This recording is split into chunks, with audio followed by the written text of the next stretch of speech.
Welcome to today's Triple Z. The Triple Z podcast is a daily recording that you can use to help you fall asleep each night. Just turn down the volume, lay back and enjoy as you fall asleep. Today we are traveling back in time to 1960 and learning about the Bell Labs electronic phone switching system. In the days before cell phones and even touch-tone dialing, the telephone company was experimenting with using computers to manage phone calls. Here we learn about Bell Labs' first ever phone exchange that they built using a computer to manage the phone calls. The electronic switching system. General description. Strafey, H. Switching Systems Development Department. Bell Telephone Laboratories, Incorporated. Whippany, New Jersey. Printed in the United States of America, April 1960. Preface. An electronic switching system employs principles and techniques that are new to telephony. The fundamental objectives are the same as for any dial telephone system, namely, to enable customers to make their calls quickly, accurately, and economically. Achieving these objectives by electronic rather than by electromechanical means, however, involves the use of certain new devices that in many instances replace the familiar relays and other components of previous switching systems. The electronic switching system, ESS, in Morris, Illinois, is a laboratory's trial installation of the first Bell System all-electronic central office to provide customers with dial telephone service. As with any new system, this trial presents many problems. One of these is the question of how to give maintenance people an understanding of the new concepts introduced. The ESS can diagnose most of its own troubles and can identify the sources of trouble, but it still needs a maintenance staff well trained in the basic principles of the system. This book constitutes part of the educational material required for training such a staff. It is intended to be used as the text for the ESS plant training courses to be given by the Illinois Bell Telephone Company. The study of this book will prepare the maintenance craftsman for on-the-job training and the new method of simplified maintenance used in the ESS. This book gives a general description of the ESS and tells how electronic switching resembles and how it differs from electromechanical switching. It describes the apparatus elements used and shows how they operate individually and together. It explains the respective functions and operations of the major components and of the power equipment. It traces the progress of calls through the system, telling how the customer's dialed instructions are analyzed and carried out. In short, this book presents a perspective of the principles, equipment, and operation of electronic switching. The material in this book is presented in the order considered most suitable for learning and understanding how ESS works. Chapter I, an introduction to the Morris electronic switching system, gives a broad overall view of the ESS installed in Morris. It describes features and arrangements that are common to most of the equipment in the system.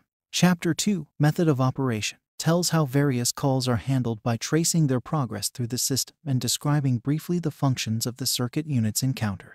The chapters that follow give more details about the operation of separate circuit units, as well as information on power supplies and maintenance. The new technical terms that are introduced and explained in the course of the text are summarized and again defined in the appendix, which constitutes a glossary. The electronic switching system was developed through the cooperation of many people whose contributions are recognized elsewhere. Appropriate acknowledgement should also be made to those who prepared this book. Some of the material here is original, the rest was gathered from numerous sources. All of it was compiled under the supervision of George H. Dunkrack, whose co-authors included Robert E. Eberhardt and Darwin T. Osmondson of the Illinois Bell Telephone Company, as well as Francis J. Herron, John N. Mackesy, John V. Pinney, Frederick J. Rail, and Earl R. Williams, all of Bell Telephone Laboratories. The authors are in turn indebted to those anonymous scientists, engineers, and other counselors whose penetrating and constructive comments added to the accuracy of the text. The typography, printing, and binding were handled by Kenneth M. Collins. The ESS emblem on the title page was based on a design suggested by C.H. Suen Tsang.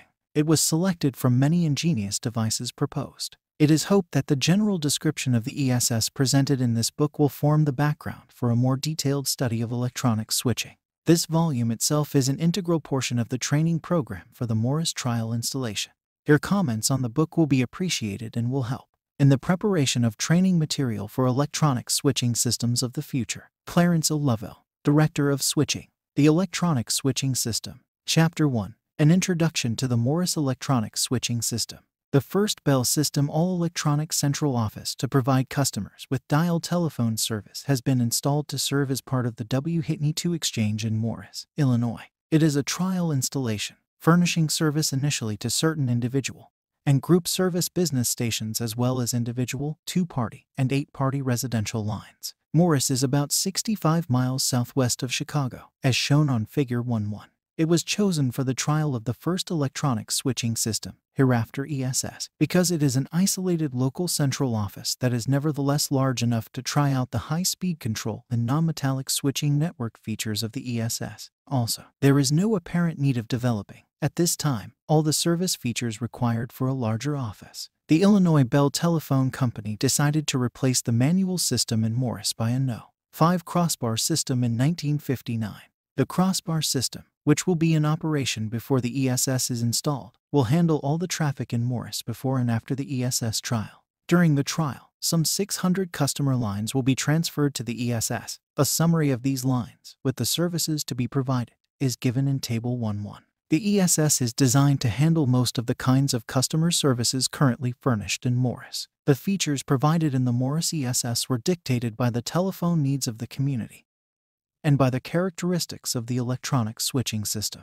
Those features are summarized in Table 1.2. All traffic to and from the ESS in Morris will be carried over trunks connecting with either the Morris 3CL switchboard or the Morris No. 5 crossbar system. The trunking plan is shown in Figure 1-2 on page 4. The trunk numbering plan is described in Chapter 3 of this book, Switching Networks. Miscellaneous service trunks and trunk groups are discussed in Chapter 1.1, Trunks. 1.1 The ESS compared with No. 5 crossbar. Like the No. 5 crossbar system, the electronic switching system is based on the concept of common control. The No. 5 crossbar, however, uses mainly electromechanical devices and several common control circuits, while the ESS uses chiefly new electronic and solid-state devices, with only one common control circuit. Both systems are in a sense special-purpose computers. Their special purpose is the switching of telephone calls between customers. The main difference between the two systems is in the method by which they are controlled. The No. 5 crossbar uses wired relay logic, while the ESS uses stored photographic logic.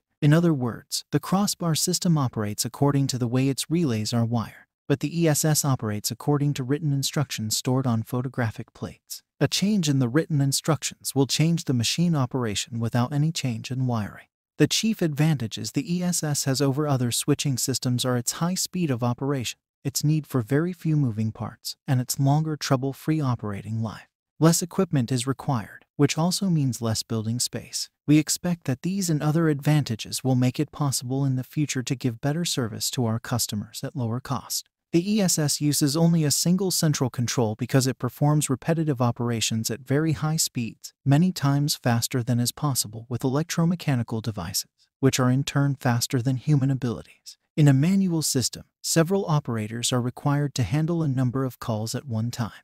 The ESS operation, however, is so rapid that it can take care of all calls one at a time without perceptible delay. At any instant, one and only one central control operation is taking place in the ESS, but each operation is carried out at a speed that is many times faster than any previous method can achieve. The high speed of operation of the ESS is attained by the use of a number of new devices and techniques. These are summarized in Table 1.3. 1. 2 functions of the major components. The major components of the ESS are shown schematically in Figure 1.3. Their functions are described briefly in this section. Following chapters explain their operation in more detail. The drawing numbers of the components and the connecting circuits are shown on key sheet E1A-1. The terminology used in this book is summarized in the appendix, which constitutes a glossary of technical terms applying to the electronic switching system. 1.2.1 The scanner. If you think of the ESS as a robot operator, then the scanner is its eyes and ears. With a human operator, her eyes and ears detect information on switchboard lines and trunks. This it passes on to her brain. So with ESS, the scanner detects the voltage condition of lines and trunks. This it passes on to the central control, the robot's brain. The central control must be able to detect the condition at any time of any line in the office. To do this, periodically and at high speeds, the scanner looks at each line.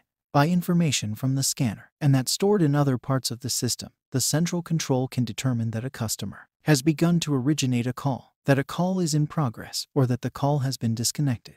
The scanner checks the voltage of each line 10 times a second, that is, every 100 milliseconds. When a request for service is detected, the scanner is further directed to the line every 10 milliseconds. This is necessary in order to recognize changes in line voltage resulting from dial pulses.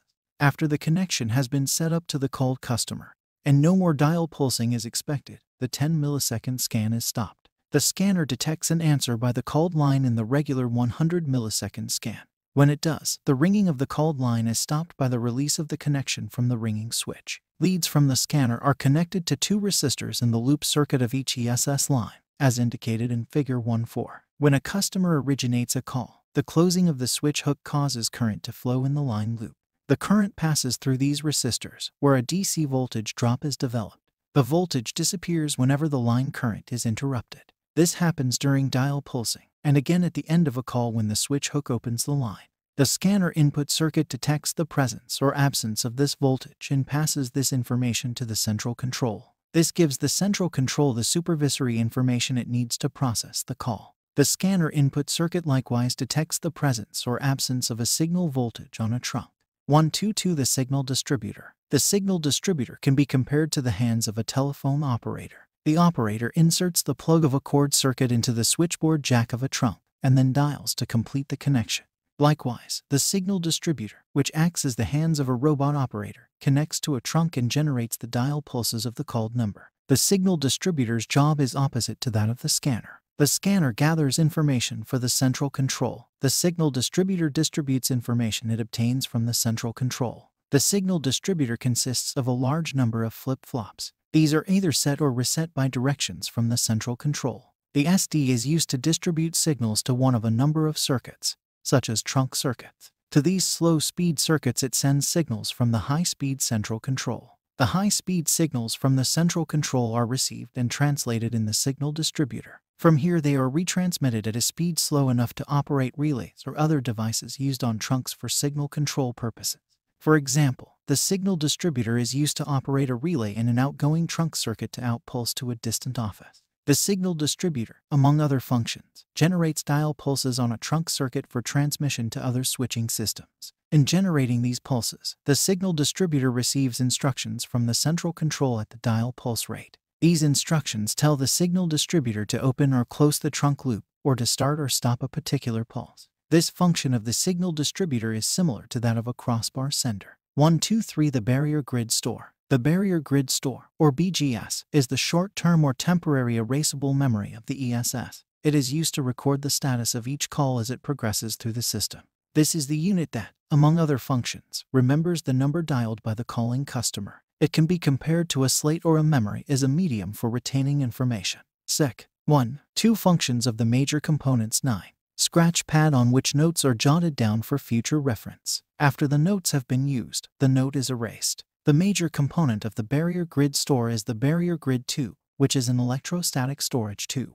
This tube is built somewhat like a television tube with an electron gun at one end and a target at the other. The electron gun generates and shoots a pencil-like beam of electrons toward the target. The principal difference between the barrier grid tube and the TV tube is in the target. The target of the TV tube is a phosphor screen of various sizes up to 30 inches in diameter. The target of the barrier grid tube is a piece of mica about 2 inches in diameter. This screen or target area is divided into smaller areas or spots. At each of these spots or memory cells it is possible to store an electrical charge. Thus, each spot can record one bit of information. There are 4 BGSs in Morris, and each tube, or BGT, has a capacity of 16,384 separate bits. Groups of spots in the BGT record information about each call as it progresses through the system. These groups of spots are known as registers. They work a lot like the relay registers in the No. 5 crossbar system. Some of these spots in the register take the place of certain relays in the trunk circuits of existing systems. For this reason, the trunk circuits in the ESS are relatively simple. 124. The flying spot store. The flying spot store, or FSS, is the second memory component in the system.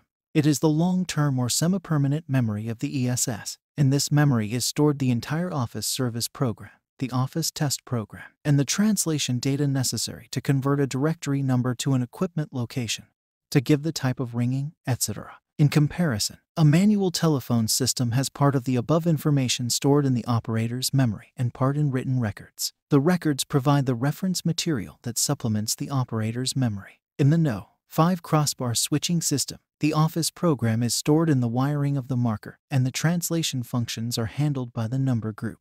The term bit of information is taken from the language of computer designers. A bit is a unit in a binary numbering system. It is always a single digit, either 0 or 1. A bit may be indicated by one of two possible conditions. For example, a bit may be represented by an electrical charge or no electrical charge at a specified position on an electrostatic plate, or by an opaque or a transparent spot on a photographic plate. 10. An introduction to the Morse ESS chap. 1. The operation of a manual system depends on human memory and reasoning power. In present-day automatic switching systems, the memory and reasoning are wired in and the action is performed by electromechanical devices. In place of this human and wired-in memory, the memory media of the ESS are photographic plates. The coded information placed on the plates is called the stored program. It appears as an array of transparent and opaque areas on the photographic plate. There are 2 flying spot stores provided in Morse. Each one contains about 2 million storage spots. From the analogy with the manual and the No. 5 crossbar systems, an important difference in the ESS is evident. In the manual system, the records can be changed. In the No. 5 crossbar system, wiring can be altered to make changes. But in the ESS, new photographic plates are prepared and inserted in the ESS. The FSS focuses a spot of light from the face of a cathode ray tube on the plates through a system of lenses. The light from one spot on the screen of the cathode ray tube is imaged simultaneously on several photographic plates. From these it is imaged on a corresponding number of photomultiplier tubes. The output from each photomultiplier tube makes up 1 bit of information. Consequently, a parallel set of bits is read out of the plates simultaneously for each location on the face of the cathode ray tube. The sets of bits read out of the plates are relayed to the central control for use as needed. 125. The switching networks. The unit in the ESS that provides the connections among customer lines is called the switching network. There are marked similarities between this network and the No. 5 crossbar switching network. The talking paths through both systems' networks are connected by means of crosspoints in several stages of switching. However, the ESS network uses gas tube crosspoints instead of metallic, and a single-wire talking path in place of the conventional 2-wire circuit. The ESS switching network consists of the concentration, distribution, and signal switching networks. The controls for the networks are in the concentration and distribution markers, as shown on Figure 1.3. On command, they can set up or take down connections between trunks or between lines and trunks. Photomultiplier tubes are light-sensing tubes in which the initial photoemission current is multiplied many times before being extracted at the anode. In the ESS, the switching network operates under the direction of the central control. However, the choice of call paths through the network is selected by the network itself. The markers apply the voltage to the proper network terminals to operate the crosspoints. Only one side of a talking or ringing connection is switched in the switching networks. The other side uses a common ground return path. See Figure 1-5. This simplifies switching and halves the number of crosspoints used in a connection. But transformers must be used to match the 2-wire lines and trunks to the single-wire circuits in the sections of the switching networks. The matching transformers prevent the use of 20-cycle ringing through the networks. This means that the ringing signal used in the No. 5 crossbar system won't work in the ESS. Therefore, a new telephone ringing arrangement using a tone ringer instead of a bell is used in the ESS, instead of the usual 20-cycle ringing. A tone signal is sent through the switching network over the line to call a customer. The ringing tone is applied through a concentrator-like network called the signal switching network. This network, Figure 1.3 is 12. An introduction to the Morse ESS chap. 1. Controlled by the concentration marker. 2 connections are set up through the switching network whenever a line is being rung. One of these is for sending tone ringing to the called customer. The other is for sending audible ringing tone to the calling customer. 126. The central control. The central control is the brains of the ESS. It makes all decisions that control the flow of orders to the various parts of the system.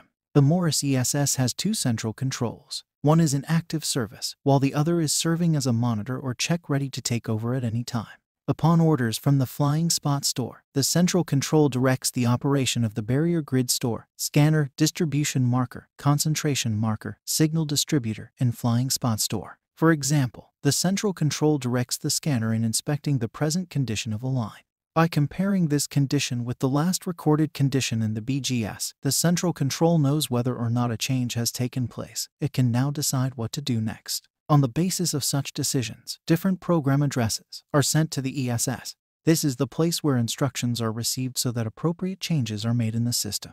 127. The standby transfer. Certain critical equipment components in the ESS are duplicated to ensure trouble-free telephone service. When one unit of such equipment is in use, a duplicate unit is in reserve or standby condition.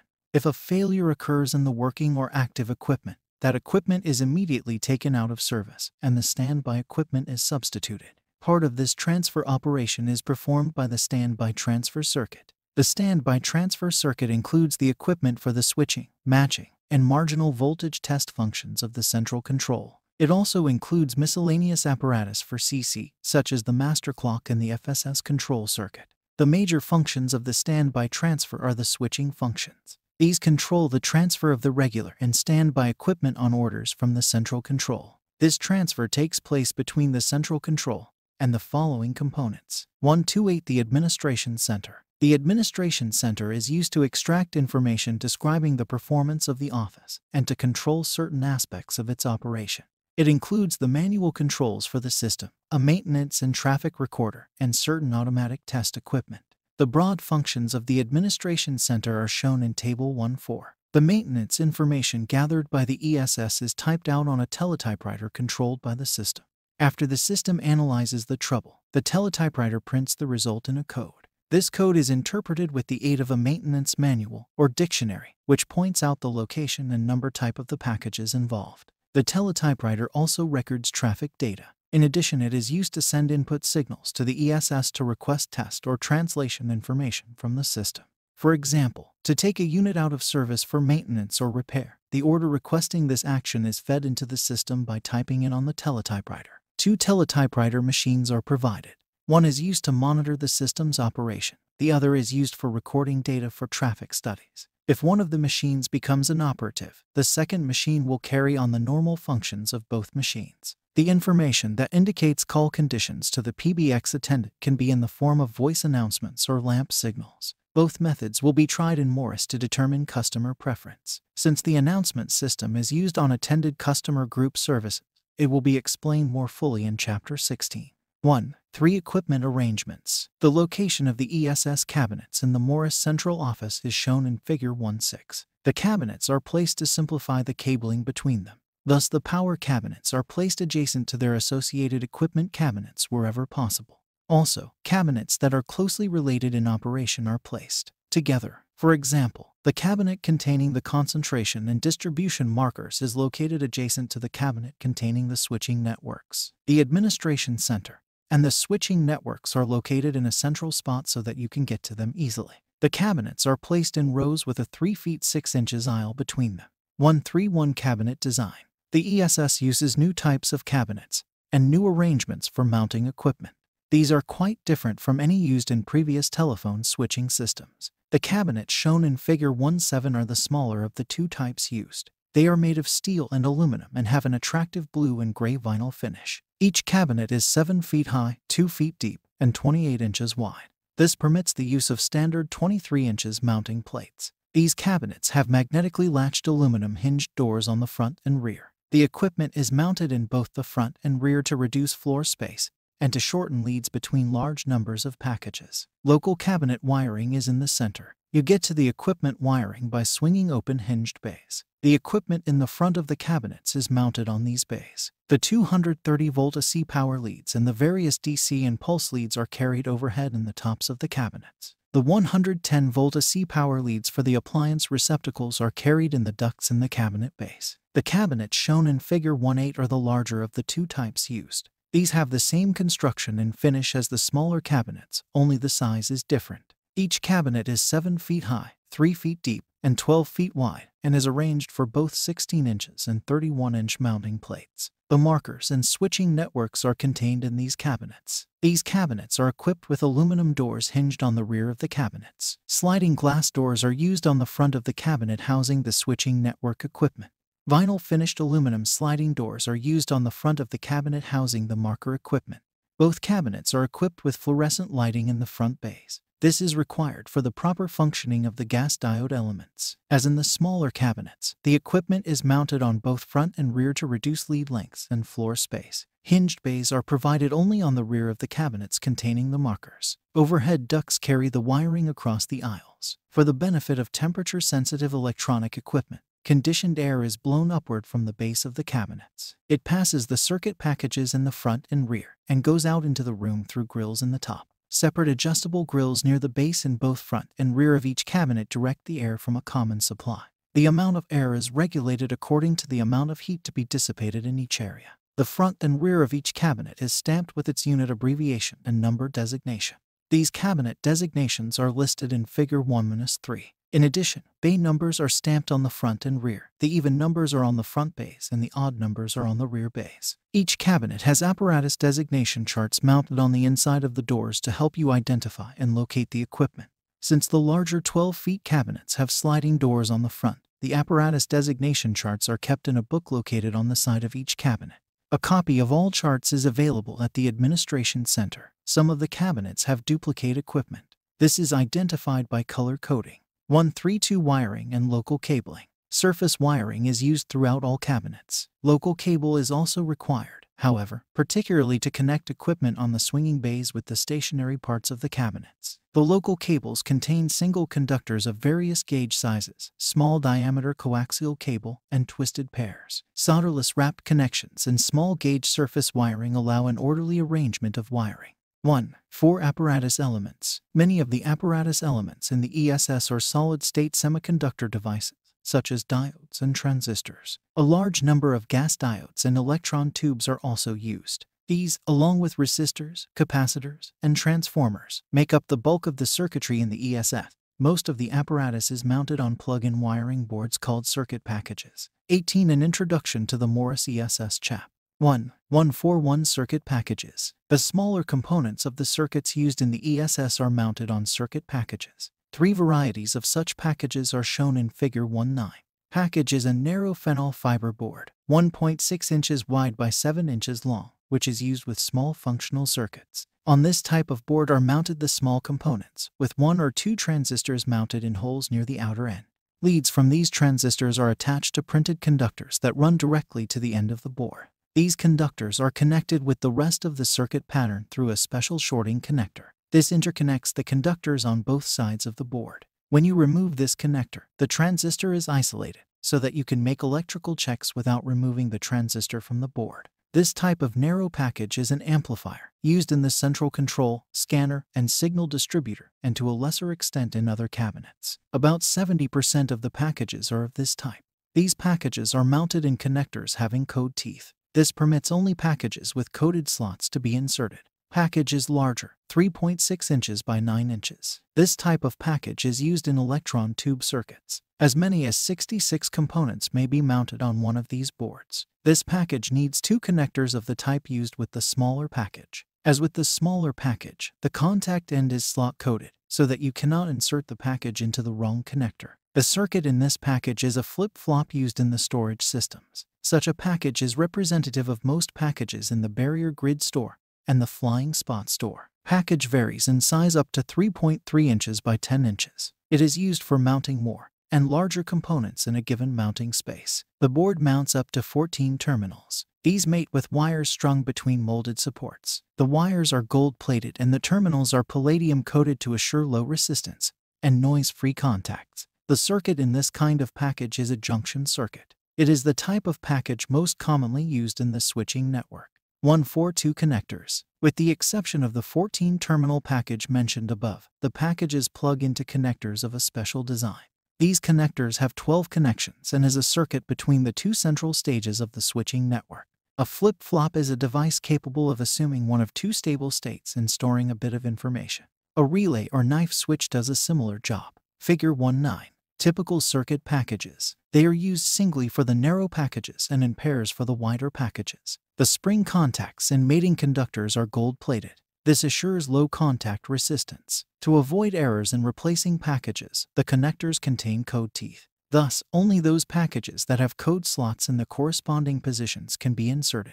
143 locating packages. An important advantage of the connector and package design philosophy is that you can readily locate individual connectors or packages. This is because they are mounted on a coordinate basis, as illustrated in Figure 110. The location of a mounting plate in a cabinet is indicated by a 3-digit number. The first digit is the number of the bay, and the other 2 digits show the location of the mounting plate in that bay. For example, if the front of a cabinet is designated bay 0, the mounting plates on it are prefixed by a 0, and the numbers marked on the frame give the plate location. The rear of this cabinet is designated Bay 1, and all of its mounting plate locations are prefixed by a 1. The connectors have their locations stamped on the package supporting bar, see Figure 110. They are designated by letter from left to right, A through Y and A through AF, omitting the letters I, O, S, and Z. This gives a maximum of 28 connector locations. The connector has 12 terminals, 2 vertical rows of 6 terminals each, for wire wrapping. Looking at the wiring side, these terminals are numbered 1 through 6 from the bottom up, and left or right. With this method of designation, any terminal in the cabinet may be identified. Both vacuum and gas-filled electron tubes are used in the ESS. Gas tubes are used to a greater extent than vacuum tubes. The vacuum tubes used in the BGS and the ESS are quite complex in their construction.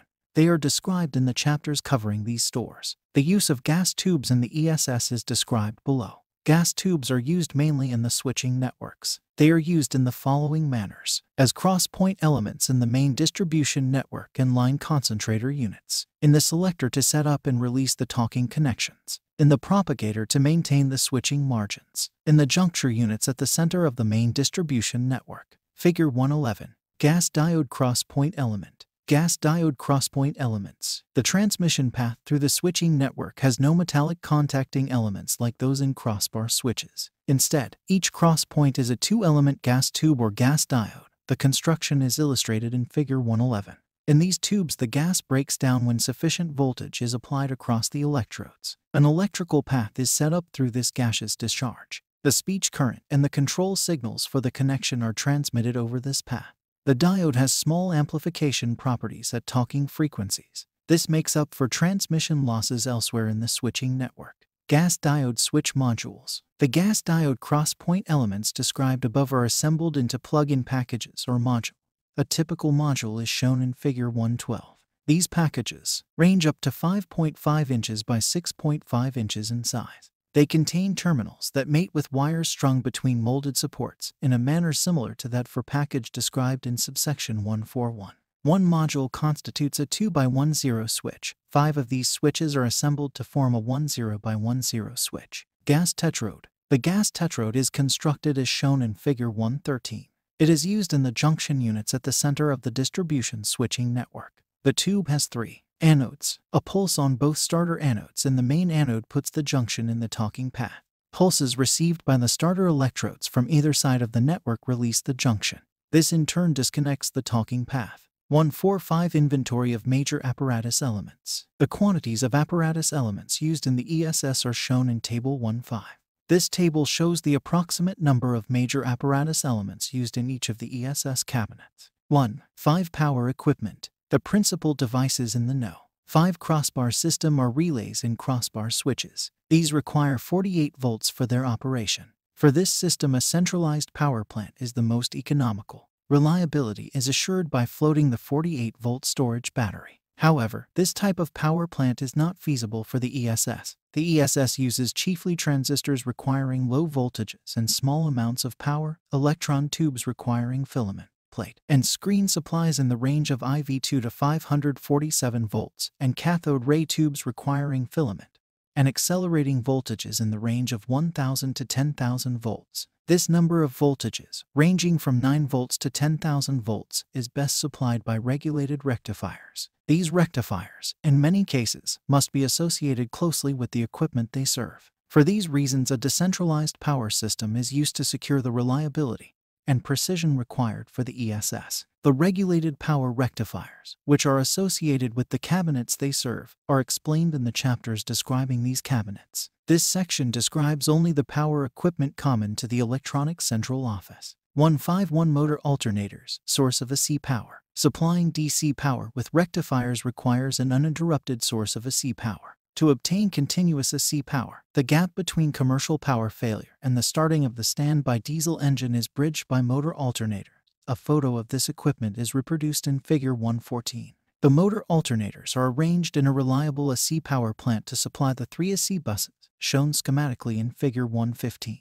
The DC motors of the motor alternators are driven from the 130-volt battery. This battery has sufficient capacity to drive 3 of the 4 motor alternator sets. The battery is recharged through a rectifier run from the commercial power. The commercial AC supply for the motor alternators is divided into 2 buses, as shown in Figure 116.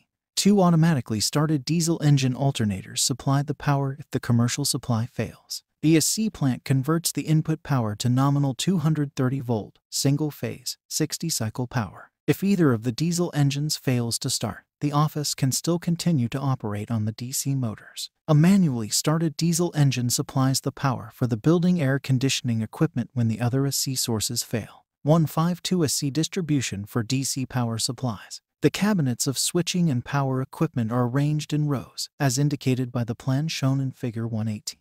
Power feeders from the 3 single-phase 230-volt buses in the AC and DC power distribution cabinet are run overhead in each row. These buses supply the power to the rectifiers. Regular and spare rectifiers are connected to different buses. By distributing the rectifiers over the 3 buses, any one bus can fail without disabling the office. 348-volt DC buses distribute DC power from the No.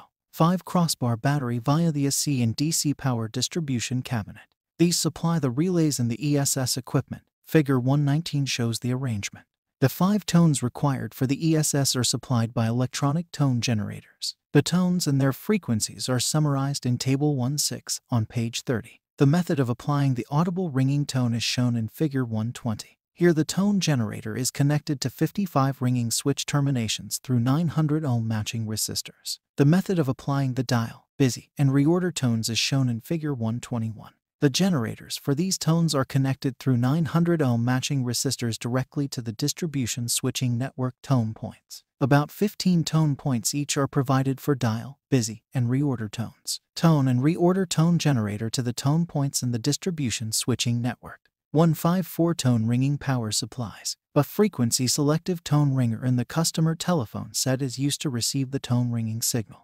This signal tone is obtained from 8 frequency generators, as shown in Figure 122. The ringing signal is a low-level interrupted audio frequency with a duty cycle of 60% on and 40% off. Ringing is tripped during the 40% off period. The ringing cycle is 2 seconds on and 2 seconds off. In No. 5 crossbar it is 2 seconds on and 4 seconds off. It is applied to the customer's loop through the switching network. 8 different frequencies are provided to operate tone ringers on single-party, 2-party, and 8-party lines. 1. 6 station sets. The power level of the audio signals that may be sent through the ESS is limited by the switching network. Therefore, a new telephone set is needed. This set, shown in Figure 123, is like the 500 type set except for grills in the side to emit tone. A partially disassembled view is given in Figure 124. The set is equipped with a tone ringer circuit and a low-current transmission circuit. The dial is constructed to operate at 20 pulses per second.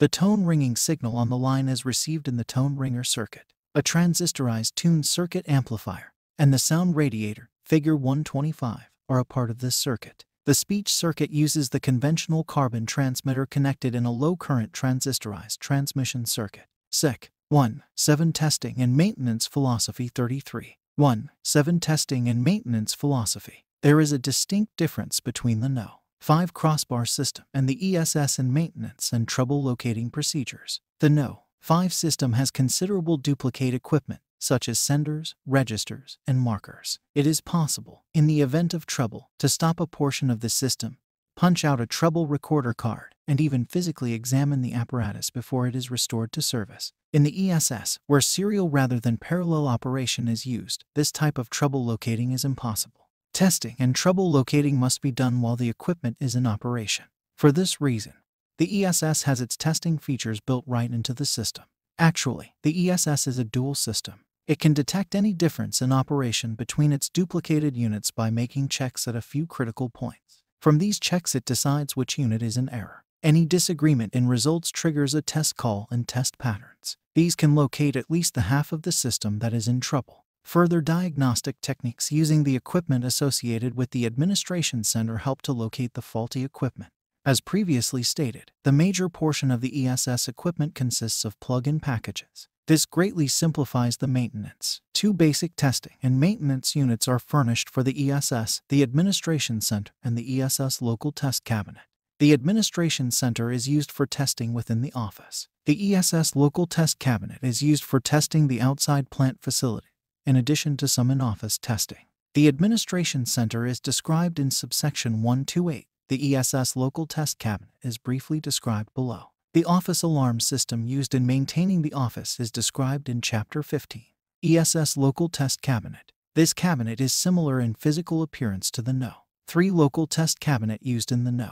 5 Crossbar System. Many of the testing operations of the ESS cabinet are the same as those of the No. 3 Local Test Cabinet. The local test cabinets are located near each other in the No. 5 Crossbar Central Office. The ESS switching network does not provide a metallic path for testing customer lines. When a metallic path is needed, the ESS local test cabinet is used. It is connected to the customer's outside plant and station facilities and to the central office equipment by means of patching shoes. These are set up at the vertical main distributing frame.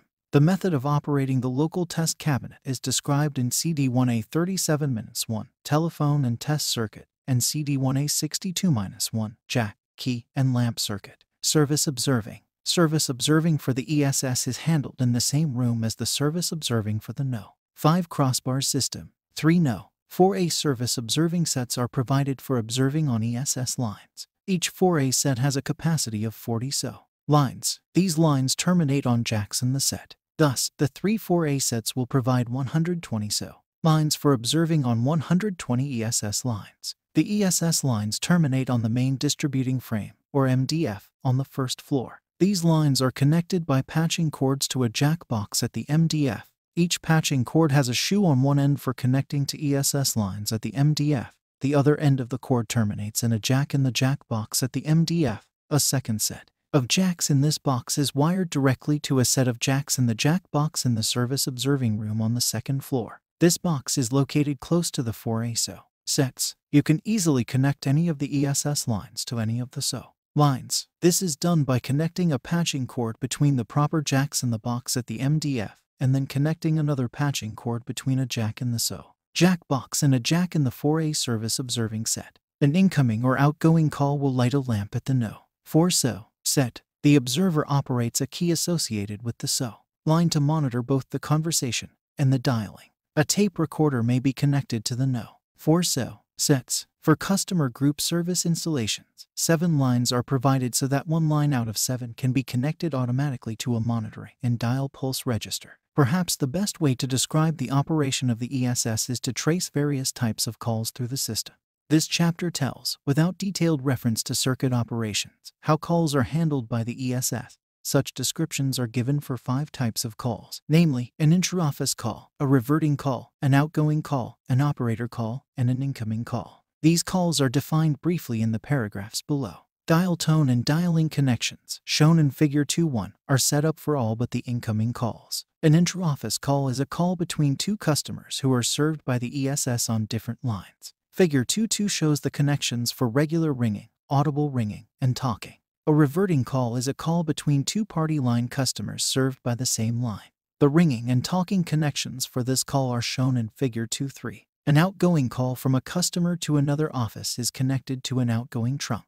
The talking connection for such a call is shown in Figure 2.4. An operator call is a call or call condition that results in calling in the operator at the 3 degrees Celsius L switchboard. Operator calls include calls for assistance, zero operator, and such call conditions as permanent signal, partial dial, vacant code, and denied service. The talking connection is like that shown for an outgoing call in Figure 2.4. An incoming call is connected to the called customer over an incoming trunk from the connecting office. Figure 2.5 shows the connections for regular and audible ringing and for talking. Generally, the calling and called customers are connected to opposite sides of the distribution switching network. Sometimes this cannot be done, and 2 A sides or 2 B sides must be used. In this case, a skew ringing connection is set up, as shown in Figure 2.6. When the called customer answers, the skew connection is then used as the talking path.